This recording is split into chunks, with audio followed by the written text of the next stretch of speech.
सभी को नमस्कार। आज की जो हमारी कक्षा रहेगी वो रहेगी हठ योग प्रदीपिका से संबंधित। और हर बार योग की जितनी भी परीक्षाएं हैं उनमें हठ योग से संबंधित जो महत्वपूर्ण प्रश्न है वो पूछे जाते हैं। तो आइए शुरुआत करते हैं। तो देखिए, हठ योग से हर बार जो भी जितनी भी परीक्षाएं उनमें बार बार प्रश्न पूछे जाते हैं हठ योग प्रदीपिका से संबंधित। तो आइए शुरुआत करते हैं। तो पहला प्रश्न है, हठ योग का शास्त्रीय अध्ययन कौन से ग्रंथ में मिलता है? तो देखिए, जो हठ योग है उसका कौन सा अध्ययन पूछा गया है? शास्त्रीय अध्ययन कौन से ग्रंथ में मिलता है? ऑप्शन हमारे पास है घेरंड संहिता, भागवत गीता, हठ रत्नावली या हठ योग प्रदीपिका। तो उत्तर इसका रहेगा हठ योग प्रदीपिका। हठ योग प्रदीपिका में किसका अध्ययन मिलता है? हठ योग का शास्त्रीय अध्ययन मिलता है। और जो हठ योग प्रदीपिका है बहुत ही महत्वपूर्ण ग्रंथ है हठ योग का। और इसमें कितने अध्याय कितने हैं हठ योग में? हठ योग प्रदीपिका में अध्याय को इसमें क्या बोला गया है? कुल श्लोकों की संख्या कितनी है? हठ योग प्रदीपिका में कितने प्राणायाम है? तो वो हम सब इस कक्षा में करेंगे। तो पहला प्रश्न था, बहुत ही महत्वपूर्ण सा था कि हठ योग का शास्त्रीय अध्ययन कौन से ग्रंथ में मिलता है? तो वो मिलता है हठ योग प्रदीपिका में। अगला प्रश्न है इसी में, नाथ संप्रदाय की प्रमुख साधना पद्धति कौन सी थी? महत्वपूर्ण प्रश्न है ये कि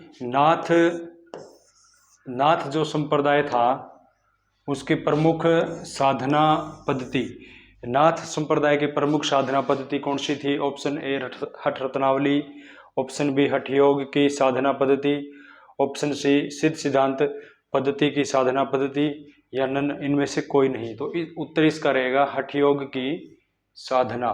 तो सभी याद रखेंगे कि हठ योग की साधना पद्धति नाथ संप्रदाय की प्रमुख साधना पद्धति थी। जो नाथ संप्रदाय था जिसमें गोरक्षनाथ जी थे, मत्स्येंद्र नाथ जी और बहुत नाथ संप्रदाय हुआ, तो उनकी जो प्रमुख साधना पद्धति थी वो कौन सी थी? वो थी हठ योग की साधना पद्धति। तो हठ योग याद रखना है सभी को कि हठ योग है प्लस है का मतलब हकार होता है, ठे का मतलब क्या होता है? ठकार होता है। इस मतलब ये उष्ण है तो ये शीत, मतलब शीतोष्ण। शिव और पार्वती, इसको क्या बोला गया है?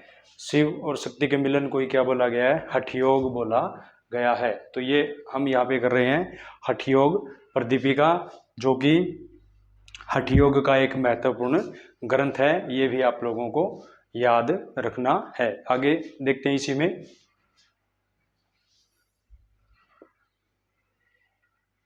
प्रश्न नंबर 3 है, हठ योग की साधना का प्रारंभ किसकी साधना के साथ प्रारंभ होता है? तो ये भी महत्वपूर्ण प्रश्न है। पीछे 2 बार पूछा जा चुका है यूजीसी नेट में कि जो हठ योग की साधना है उसका प्रारंभ जो किया जाता है वो किसकी साधना के साथ किया जाता है? मतलब किसकी साधना के साथ किया जाता है? ऑप्शन ए भगवान Shiv, option B Brahma ji, option C हिरण्यगर्भ और ऑप्शन डी गोरक्षनाथ। तो उत्तर इसका रहेगा भगवान शिव। तो सभी को याद रखना है कि भगवान शिव की साधना के साथ हठ योग की साधना का क्या किया जाता है? प्रारंभ किया जाता है। जो हठ योग प्रदीपिका का जो पहला अध्याय है आसन जो है पहला अध्याय, उसमें जो पहला जो श्लोक है वो हठ योग की साधना के साथ भगवान शिव की जो स्तुति की जाती है तो वो उससे संबंधित है। तो ये अच्छी तरह से भी को याद रखना है कि हठ योग की साधना का प्रारंभ भगवान शिव की साधना के साथ किया जाता है। अगला प्रश्न है इसी में हमारे पास, हठ योग प्रदीपिका नामक ग्रंथ किसके द्वारा लिखा गया है? तो देखिए, अब हम शुरुआत करते हैं हठ योग प्रदीपिका की कि हठ योग प्रदीपिका नामक जो ग्रंथ है वो किसके द्वारा लिखा गया है, ये यहाँ पे पूछा गया है। मतलब लेखक कौन है? हठ योग प्रदीपिका के लेखक कौन है? महर्षि घेरंड, योगी श्री राम जी, योगी स्वात्माराम जी या व्यास जी। तो उत्तर इसका रहेगा योगी स्वात्माराम। तो सभी को याद रखना है कि स्वात्माराम जी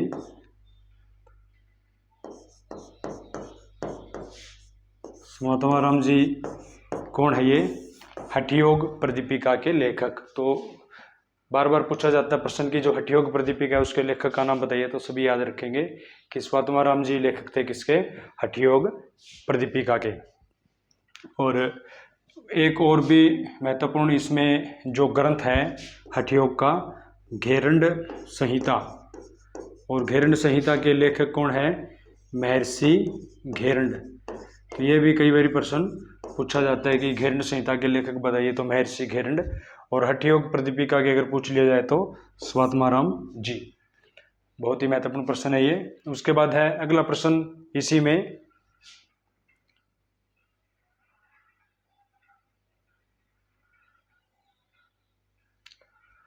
हठयोग प्रदीपिका में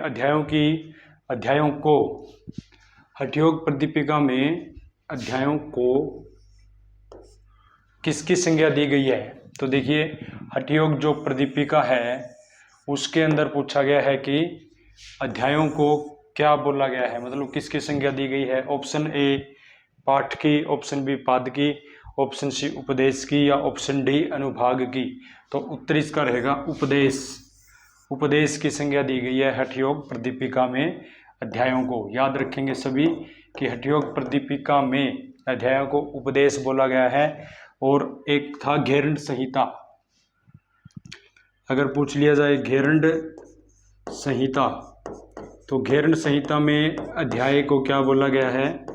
घेरंड संहिता में अगर अध्याय को पूछ लिया जाए तो बोला गया है प्रकरण। तो ये प्रश्न भी कई बार पूछा जाता है।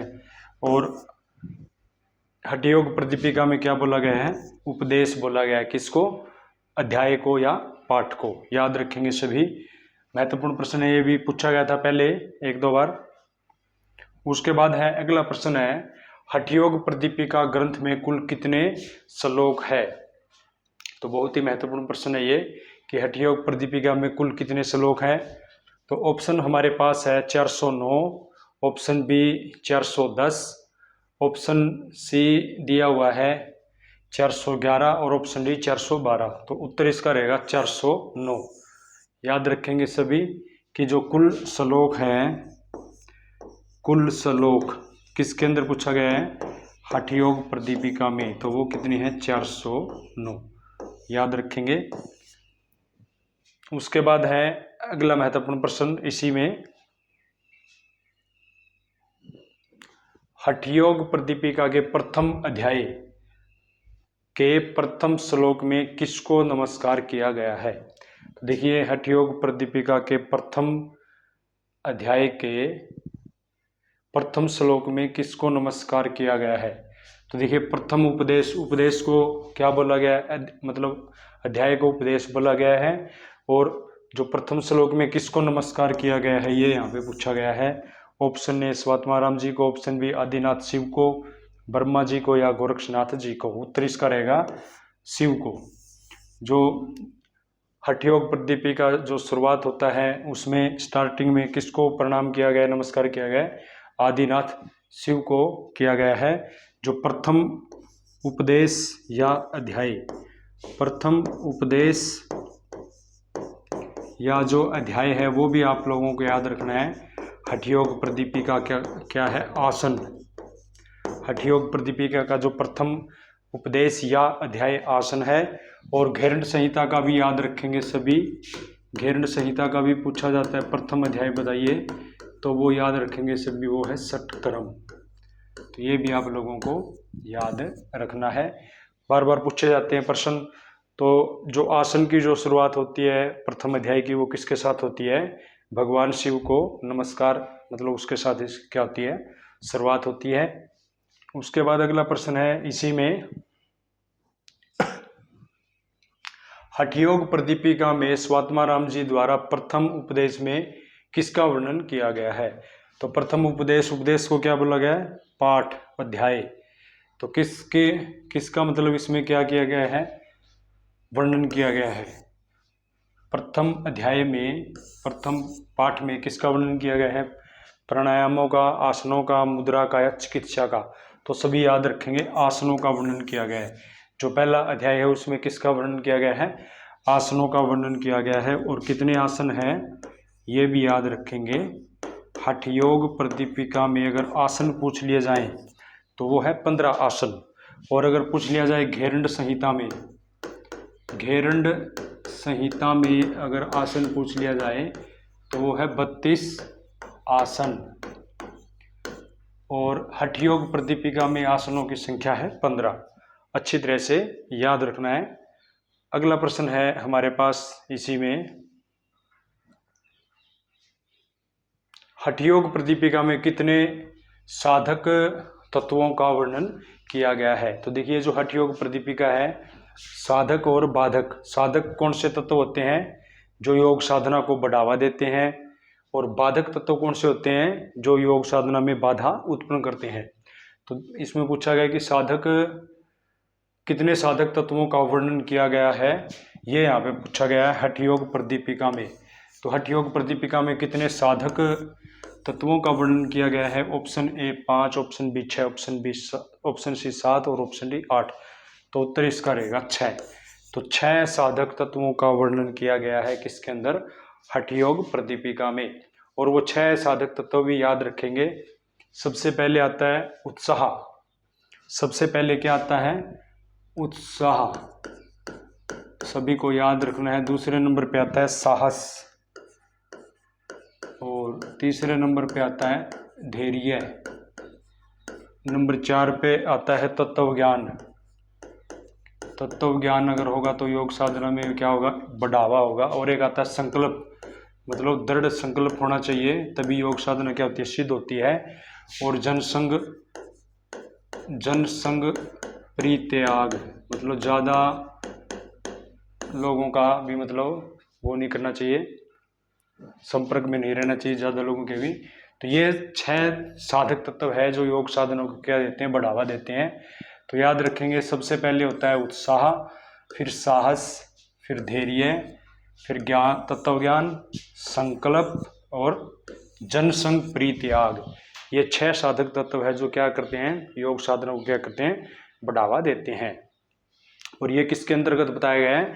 हठ योग प्रदीपिका के अंतर्गत बताया गया ये 6 तत्व।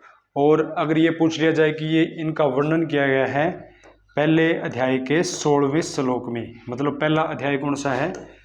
आसन।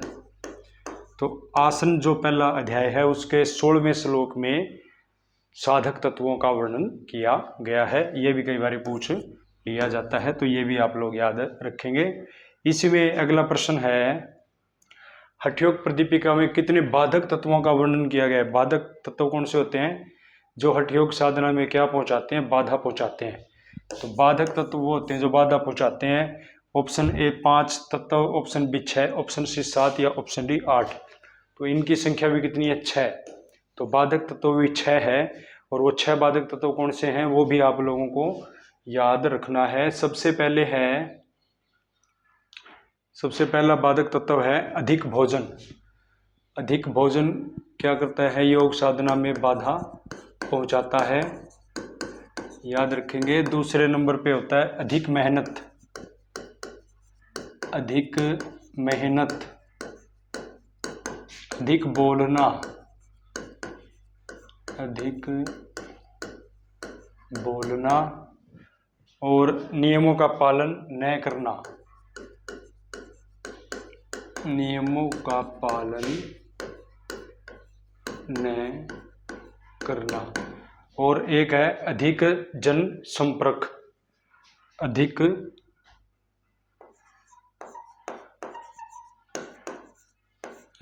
जन संपर्क। तो ये देखिए कितने हो गए? 1 2 3 4 5 और एक मन की चंचलता। अंतिम है मन की चंचलता। तो ये 6 बाधक तत्व है जो योग साधना में क्या पहुंचाते हैं? बाधा पहुंचाते हैं। तो देखिए जो हठ योग प्रदीपिका नामक ग्रंथ है, याद रखेंगे उसमें कुल कितने अध्याय हैं? 5। और अध्याय को क्या बोला गया है? उपदेश बोला गया है। तो जो 5 अध्याय हैं उनके बारे में हम पढ़ेंगे कि पहला आसन, जो भी षटक्रम मुद्रा, और इसमें यौगिक नादानुसंधान, यौगिक चिकित्सा। तो इसके जो 5 महत्वपूर्ण जो उपदेश है वो हम पढ़ेंगे भी। और कुल श्लोक अगर पूछ लिया जाए तो सभी को पता है 409। और इसके लेखक कौन है? स्वात्माराम जी। तो सभी इसको याद रखेंगे और अगली कक्षा में करेंगे हम इससे संबंधित और भी महत्वपूर्ण प्रश्न। धन्यवाद।